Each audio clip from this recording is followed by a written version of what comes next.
अच्छा क्वेश्चन है आपका। पहले तो ये बताऊं कि हमारे जो ऑनरेबल मिनिस्टर्स हैं, अभी अर्थ साइंस मिनिस्ट्री देख रहे हैं, वो बहुत ही डायनेमिक मिनिस्टर हैं। लेकिन शुरू से ही आपने ये दो बोमडीला अंतापर्जियों का है, मंत्री जी जब इस मंत्रालय में नहीं थे तभी भी उन्होंने अथक प्रयास किया। यहाँ का ऑनरेबल चीफ मिनिस्टर ने, इस सेंटर ने पहले ही इस दो स्टेशन को करने का किया। और मंत्री जी केवल एक पार्टिकुलर स्टेट का नहीं, पूरा नॉर्थ ईस्ट के डेवलपमेंट के लिए, साइंस एंड टेक्नोलॉजी के लिए काम कर रहे हैं। और आने के बाद उन्होंने देखा कि जो स्टेट्स रिमोट लोकेटेड है, जहाँ पर बहुत से पॉसिबिलिटी है करने का, बहुत से इक्विपमेंट जो तंत्र जो है अभी तक नहीं हुआ है, उसको एक्सपेडाइट करना है। सब प्रोसेस में होता है क्योंकि कंट्री बहुत बड़ा है।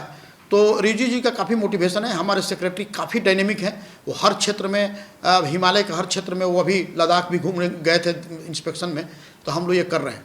मैं 2 दिन जो चारों ओर घूमा अरुणाचल प्रदेश में, मैं आपको सच बताऊँ, यहाँ के लोग इतने अच्छे हैं, इतने रिसेप्टिव्स हैं, इतने सपोर्टिव हैं, इतने कोऑपरेटिव एंड पोलाइट है कि हमको लगता है कि ऐसा स्टेट यूनिक स्टेट्स है। तो एक तो साइंटिफिक काम करने के लिए माहौल काफ़ी अच्छा है, सो मच सपोर्ट्स है, बहुत अच्छा है। और जो भी आप जो मौसम विज्ञान के में है, मेरा एक और इंडिया मेट्रोलॉजी डिपार्टमेंट है, वो कर रहा है। हम आपको अपना नेशनल सेंटर फॉर सेस्मोलॉजी का जो एक्टिविटीज़ है उसके बारे में बताया कि जो भूकंप की वेधशालाएँ हैं, परमानेंट सेस्मिक ऑब्जर्वेटरीज है, वो काफ़ी कम थी। इतना बड़ा स्टेट में काफ़ी जो है लोकलाइज था, जिससे कि हम ट्रांस बाउंड्री अर्थक्वेक को डिटेक्ट नहीं कर पा रहे थे। अब वो कहा जाता है कि अर्थक्वेक को जरूरी नहीं है कि उस जगह पर ही हो। अर्थक्वेक यदि बाहर होगा और कहीं भी हिट करेगा, शेकिंग जहाँ आया, तो उसका जान माल की क्षति हो सकती है। इसलिए हमारे मंत्रालय ने ये लिया है कि पूरा उसको इक्विप्ड कर दीजिए, जिससे कि छोटा भी अर्थक्वेक हो उसकी जानकारी हो, और इस जानकारी से पता लगाएं कि कौन फॉल्ट जो है सेस्मिकली एक्टिव हो रहा है, कहाँ पर स्ट्रेस रिलीज ज़्यादा हो रहा है, कहाँ पर स्ट्रेस कम हो रहा है। जिससे कि मन स्थिति जैसे मनुष्य का होता है, आपका कहाँ प्रेशर ज़्यादा हो गया, कहाँ आप अच्छा नहीं फील कर रहे हैं। ज़मीन का भी वही है, पृथ्वी जो है हर जगह पर उनका स्ट्रेस और स्ट्रेन लेवल चेंज होता रहता है, डिपेंडिंग कि कहाँ पर ज़्यादा हो रहा है। इसी की डिटेक्टेबिलिटी करने के लिए हमारा मंत्रालय ने जो आपका भूकंपीय तंत्र जो लगा रहा है, जो कि जिसको सेस्मोग्राफ बोलते हैं, जैसे कार्डियोग्राफ होता है, इसमें ईसीजी होता है, इलेक्ट्रोकार्डियोग्राफ, उसी तरह से हमारा सेस्मोग्राफ होता है। जैसे आपका इलेक्ट्रोकार्डियोग्राम होता है, अर्थ का होगा आपका सेस्मोग्राम। तो हम कभी कभी यही मेंशन करते हैं कि earthquake is nothing but heart attack of the earth. जैसे आपको सिस्टोलिक और डायस्टोलिक प्रेशर एबनॉर्मली हाई हो जाए तो मनुष्य का हार्ट अटैक होता है। इसी तरह से स्ट्रेस और स्ट्रेन लेवल जब असहनीय हो जाएगा, रॉक जब टूटेगा तो हार्ट अटैक होगा। और जैसे कि माइनर हार्ट अटैक होता है, मासिव हार्ट अटैक होता है, यहाँ भी माइक्रो अर्थक्वेक होता है, मासिव हार्ट अटैक होता है। तो उसी को डिटेक्ट करना है कि उसको मॉनिटर करते रहना है कि प्रेशर लेवल कहाँ ज़्यादा है, स्ट्रेस लेवल कहाँ ज़्यादा है। तो मैं ये बता रहा हूँ कि आपने जो भी पूछा, Arunachal Pradesh going to be the one of the best laboratory for the earth scientist.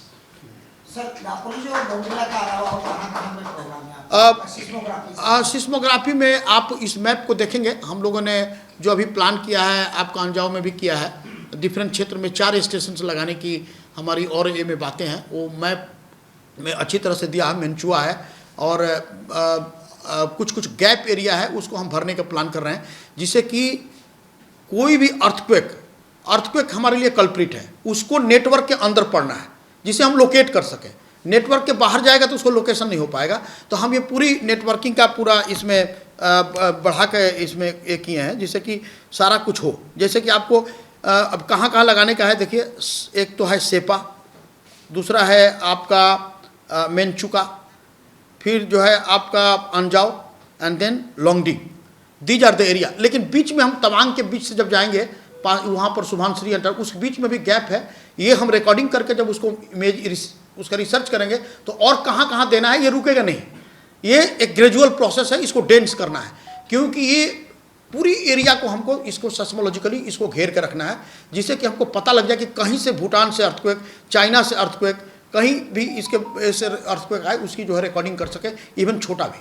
और ये काफ़ी केवल ये अर्थक्वेक की जानकारी नहीं देगा, उसी के इमेजिंग करके रिसोर्स का भी जानकारी देगा आपको कि लेवल में किस तरह का रॉक है, रॉक वीक है या रॉक स्ट्रांग है, रॉक में कुछ मटेरियल्स हेवी है, रॉक में कुछ मटेरियल कम है। तो इस तरह का हमारा प्रोग्राम है मिनिस्ट्री ऑफ अर्थ साइंस से, और हम लोग इसको अथक कर रहे हैं, करते आए हैं, और दिन पर दिन बढ़ता जा रहा है। अब देखेंगे कि पूरा भारत सरकार में 10 बरस के अंदर जो भी सेस्मोलॉजिकल स्टेशंस थे वो डबल हो गए हैं। पहले 114 स्टेशंस थे, 213 तक, हमने उसको आज 157 तक कर दिया है।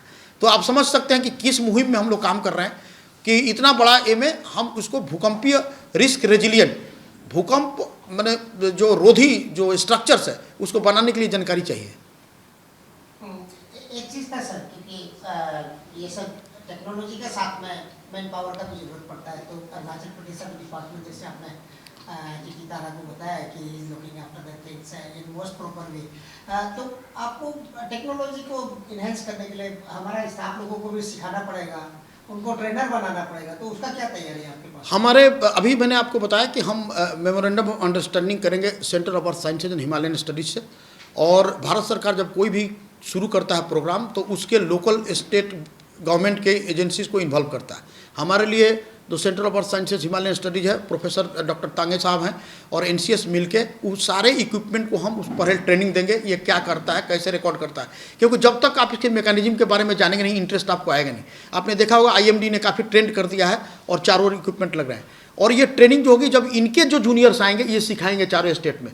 मैन पावर जनरेशन जब टेक्नोलॉजी का उपयोग सदुपयोग होगा तो मैन पावर भी बढ़ेगा, और पूरी कंट्री में मैन पावर जो है हम उसको प्रोजेक्ट मोड में करते हैं। प्रोजेक्ट जो है कोई 1-2 वर्ष का होता नहीं है, लॉन्ग टर्म प्रोजेक्ट होता है, शॉर्ट टर्म प्रोजेक्ट होता है। तो काफ़ी एवेन्यूज है कि इसको साइंस से जोड़ा जाए, यंग जनरेशन को, यंग माइंड को, और इसमें ये चलता रहेगा तो man power, trend man power होगा, स्किल्ड मैन पावर होगा, जो नए आएंगे वो और स्किल्ड होंगे और ट्रेंड होंगे, और अच्छे ट्रेनिंग देने का प्रोग्राम है। जैसे कि एनसीएस ट्रेनिंग प्रोग्राम ऑर्गेनाइज करेगा, कोऑर्डिनेट करेगा कि कहाँ से ये होता है, देश में और कहीं विदेश में कैसे नए टेक्नोलॉजी आ रहे हैं, तो हम अपने को अप टू डेट रखेंगे। ये इंस्ट्रूमेंट लगाकर ही उसकी पूरी जो है उसका गवेषणा होगा, उसका पूरी जो है उसका तंत्र को काफ़ी जो है हम उसको अवलोकन करेंगे, उसके पास रिवीजन करेंगे, उसके पास अपग्रेडेशन करेंगे, तो ये चलता रहेगा प्रोसेस, और अच्छा की तरफ करने का यह है कि बेस्ट टेक्नोलॉजी हम डेवलप कर पाए। आप जानते हैं कि इंडिया हमेशा बेस्ट टेक्नोलॉजी किया, सुनामी अर्ली वार्निंग, हम पैसिफिक अर्ली वार्निंग के मेंबर होने के लिए काफ़ी था, लेकिन हम लोगों ने अपना मिनिस्ट्री ऑफ अर्थ साइंस ने इंक्वायस्ट जो डेवलप किया हैदराबाद का, आप देखे होंगे, हमने आज तक फॉल्स अलार्म नहीं दिया। तो हमारी जो भारत सरकार की जो टेक्नोलॉजी का जो होता है, सब कुछ जांच पड़ताल करके हम रोबस्ट टेक्नोलॉजी बनाते हैं। तो अर्थक्वेक का प्रिडिक्शंस का स्टडी चल रहा है, ये नहीं कि हमने रोका है, लेकिन साथ साथ में उसके लिए कवच भी बना रहे हैं, उसको अवरोधन भी बना रहे हैं कि अर्थक्वेक यदि हो जाए तो आदमी कैसे बचे। इसलिए हम उसको रिस्क रेजिलियंट स्ट्रक्चर्स भी बना रहे हैं, इंफ्रास्ट्रक्चर बना रहे हैं, कुछ अलर्ट सिस्टम पैदा करेंगे। अभी हम अर्ली वार्निंग पर भी काम कर रहे हैं, अर्थक्वेक अर्ली वार्निंग पर, जैसे कि कोई चल रहा है ट्रेन, उस सेकिंग पर आकर ट्रेन रुक जाए, कहीं लिफ्ट रुक जाए, कोई वाइटल इंस्टॉलेशन में खराबी ना हो, ये सारे के ऊपर जो है पूरा अध्ययन चल रहा है। Ministry of earth sciences, national centre of seismology इसके ऊपर काफ़ी काम कर रहा है कोलैबोरेशंस में डिफरेंट ऐसे। तो हमको लगता है कि we have a very bright future, we have a very technological development, and I think आप देखेंगे धीरे धीरे कि कैसे लोगों में आए। बच्चों को उत्साह देखिए आप, टेक्नोलॉजी नए नए आ रहे हैं, बच्चे अच्छे अच्छे काम कर रहे हैं सारे, तो ये एक अच्छा सिग्नेचर है, अच्छा सिग्नल है। यहाँ पर लर्नेड सेक्रेटरी साहब यहाँ आए हैं, ये एक अपने में एक आपको पहचान देता है कि एक सेक्रेटरी साहब के लिए कितना है। हमारे सेक्रेटरी साहब हमें इतना दूर भेजें कि इसको जल्दी से आप देख के आओ और क्या क्या किया जा सके। तो काफ़ी है कि देश को जो है काफ़ी, और ये अरुणाचल प्रदेश के भौगोलिक दृश्य जो आपने पूछा, भौगोलिक देखिए, सेस्मो टेक्टोनिक्स देखिए, ये काफ़ी अद्भुत है। क्लाइमेट चेंज के रिस्पेक्ट में देखिए, क्लाइमेट चेंज में अब अर्थक्वेक का भी बढ़ना शुरू हो गया, क्योंकि आइस मेल्ट करेगा तो छोटा छोटा अर्थक्वेक होगा, बड़ा अर्थक्वेक होगा तो एक्सिस ऑफ रोटेशन चेंज होगा, क्लाइमेट चेंज। तो अभी एक प्रोसेस जो है अर्थ का दूसरे प्रोसेस से रिलेटेड है, इसलिए कंबाइंड रिसर्च हो रहा है, मल्टी डिसिप्लिनरी रिसर्च हो रहा है। हमको लगता है कि आप ये इंस्टीट्यूट का पृथ्वी विज्ञान स्टडी और हिमालयन स्टडी का अध्ययन का केंद्र से पता लगेगा कि हम कितना अर्थ सिस्टम साइंस को भी स्टडी कर रहे हैं, और इसके इम्पैक्ट से जो आपका हिमालय में जो चेंजेज हो रहे हैं, क्योंकि हिमालय हमारा सबसे बड़ा जो है जियोलॉजिकली, सेस्मो टेक्निकली एक हमारे लिए काफ़ी गौरव का विषय भी है। उसका अध्ययन अभी तक हुआ नहीं, उसका अध्ययन चल रहा है। सर, एक इम्पोर्टेंट मैसेज चाहिए था अरुणाचल प्रदेश या देश का पूरा जनता को आपका तरफ से। भूकंप को तो हम नहीं रोक सकते क्योंकि नेचुरली होता है, लेकिन भूकंप से हमको बचने का क्या तरीका है सर? कुछ लोगों को बताइए, ताकि जब तक आपका डेवलप ना हो तब तक लोग अपने आप पे एहतियात बरतें कि और हानि कम हो। देखिए, ये बहुत ही अच्छा क्वेश्चन आपने पूछा है। भूकंप से बचने के लिए सबसे पहला कि पैनिक ना हो, पहला तरीका है कि पैनिक नहीं होना। भूकंप है तो उसमें बहुत ही काम एंड क्वाइट अपने को बचाना है, भागना नहीं है, कूदना नहीं है, जंप नहीं करना है। और कहीं यदि आप घर में है तो घर के कॉर्नर में आप छुपे रहिए, अपने सर को, माथा को बचाना है, जहाँ चोट आपको ना लगे। सबसे सेफेस्ट है कोई भी बिल्डिंग का कॉर्नर में आप छुपेंगे तो वहाँ सबसे कम जो है वहाँ पर जो है डैमेज होता है। दूसरा चीज़ ये है कि आपको जो भी दिया जाए सूचना, भारत सरकार के जो जैसे नेशनल सेंटर फॉर सेस्मोलॉजी समय समय पर अर्थक्वेक होता है तो उसकी सूचना देती है। अब आपको सूचना सबसे केंद्र पर आएगा, आप लोग मीडिया वालों को मैं ऐड करूंगा, आपका भी नंबर ऐड करूंगा उस व्हाट्सएप पर कि जहां भी अर्थक्वेक आए आपको खबर मिल जाए, और उस खबर को आप माने, प्रोपेगेंडा पर मत जाए, किसी पर जो है अविश्वास न करें। जो तंत्र जो सही है, जो भारत सरकार का जो जिसको जवाबदेही है, उसके बातों पर विश्वास करें, साइंटिफिक बातों पर विश्वास करें, किसी प्रोपेगेंडा पर विश्वास न करें। और जो स्ट्रक्चर अर्थक्वेक के टाइम में क्रैक्ड हो गए हैं, डैमेज हो गए हैं, उससे बाहर रहने की ट्राई करें। लेकिन ड्यूरिंग द अर्थक्वेक आप लिफ्ट पर न चढ़ें, दौड़े नहीं, पैनिक न हो, आप जहाँ पर हैं काम एंड क्वाइट रहें। यदि आपके घर में कोई टेबल है, चेयर है, तो उसको अपने सर को वहाँ छूटने की ट्राई करें। जो हर क्षेत्र भौगोल जितने भी भूकंपीय जनित क्षेत्र हैं, जैसे कि जापान है, ताइवान है, फिलीपींस है, इंडिया है, यूएसए है, ये सारे जो है यही एहतियात बरतते हैं। और इस मामले में आप जानते हैं कि काफ़ी लोगों में अवेयरनेसेज आया है, मीडिया ने काफ़ी इसके बारे में अवेयरनेसेज दिया है। अभी हमारा मीडिया तो काफ़ी ही पारंगत है, जब भी कुछ भी होता है जान माल की क्षति के लिए या बचने के लिए जो भी हम लोग देते हैं संदेश, उसको जनता तक पहुंचाते हैं। तो ये साइंस इंटरफेस है सोसाइटी का, आप उसके भाग हैं, आपका भी जिम्मेवारी है कि हम जो कह रहे हैं पब्लिक तक पहुँचे। तो पैनिक नहीं होना है एकदम। अर्थक्वेक आने के बाद ये नहीं कि अब बहुत कुछ है, एकदम चीज़ को देखते हुए आपको सब काम करने हैं।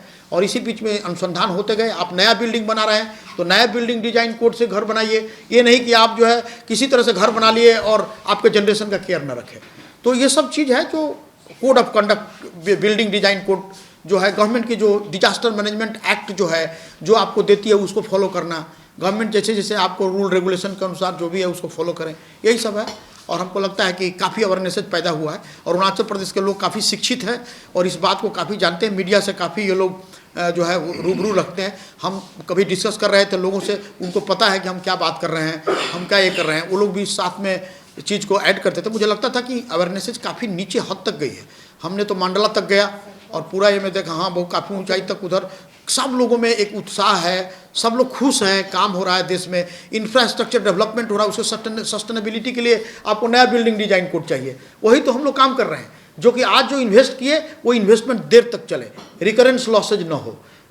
प्रत्येक बार डिजास्टर में आपका प्रॉपर्टी भी जा रहा है, फिर इन्वेस्टमेंट कर रहे हैं, फिर जा रहा है। तो साइंटिफिक डिजाइन पर, इंजीनियरिंग सोल्यूशन पर जो भी इन्वेस्टमेंट होगा इस रिसर्च के तहत, वो एक सस्टेनेबल डेवलपमेंट का एक आयाम जोड़ेगा और हमको लगता है कि काफ़ी अच्छा होगा।